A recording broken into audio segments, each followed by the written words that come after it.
My name is Alaa Hamed. I'm the Global Head of Medical for Rare Diseases at Sanofi, where we have a very interesting portfolio of rare conditions, both marketed and in the pipeline. This includes our lysosomal storage disorders, our hemophilia portfolio, our immune-mediated RBD portfolio, and last but not least, our pipeline of alpha-1 antitrypsin deficiency molecule, Efdoralprin Alfa. So it is a genetic condition. It is that results in either absence or very low level of alpha-1 antitrypsin, which is a protein that is manufactured in the liver, and its main property is to protect the lung from the neutrophil elastase inflammatory activities. So it's sort of an immunomodulating protein. The prevalence of the condition, as I said, it's an ultra-rare condition or an orphan condition. We understand that about 1 to 3% of COPD patients have alpha-1 antitrypsin deficiency.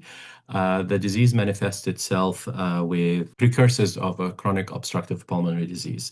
So typically, patients show up at a younger age than the standard COPD patients, and they have manifestations that are similar to emphysema, bronchial asthma, and also chronic bronchitis. So kind of it's more of a respiratory manifestation.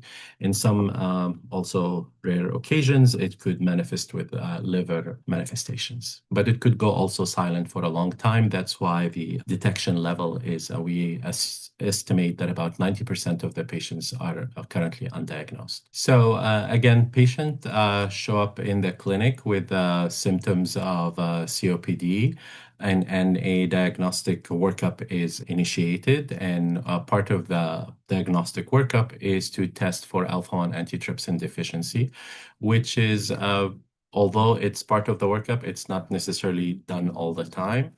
And when this is ordered, the levels of the alpha-1 antitrypsin show that it's very low level, and that's where the patient is diagnosed. So there is symptomatic treatment for the symptoms of chronic obstructive pulmonary disease, but also there is a augmentation therapy, which is a plasma-derived alpha-1 antitrypsin that is given on a weekly basis and typically have a short half-life of 1 to 3 days. So the levels of the plasma-derived alpha-1 antitrypsin go down fast. It never achieves a normal level or even the lower level of normal range. So it's usually achieves about 50% of the lower level. So at around 11 micromolar, the normal range is 20 and above, between 20 and 50. It is a resuscitative recombinant alpha-1 antitrypsin FC fusion protein. So basically, you have an FC protein, immunoglobulin G FC protein that binds to molecules of alpha-1 antitrypsin that kind of addresses several issues. It addresses the short half-life. It maintains the protein in a sustained state between infusions, and it allows us also to give much lower frequency of infusion, so once every 3 weeks or once every 4 weeks instead of the weekly dose. So the ElevAATe study is a randomized trial where we have 3 arms in a 2-to-1 randomization. One arm tested Efdoralprin Alfa once every 3 weeks. The other arm tested it at once every 4 weeks.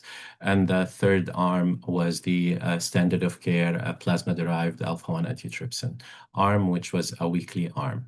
The patients were followed for 32 weeks, and the functional level of AAT were measured both at trough level and at mean average. And after the 32 weeks, the patients were rolled into an extension study that's currently still ongoing. So the results, we have seen a statistically significant result of the trough level of FAAT, but also of the mean average of FAAT above the lower range of normal.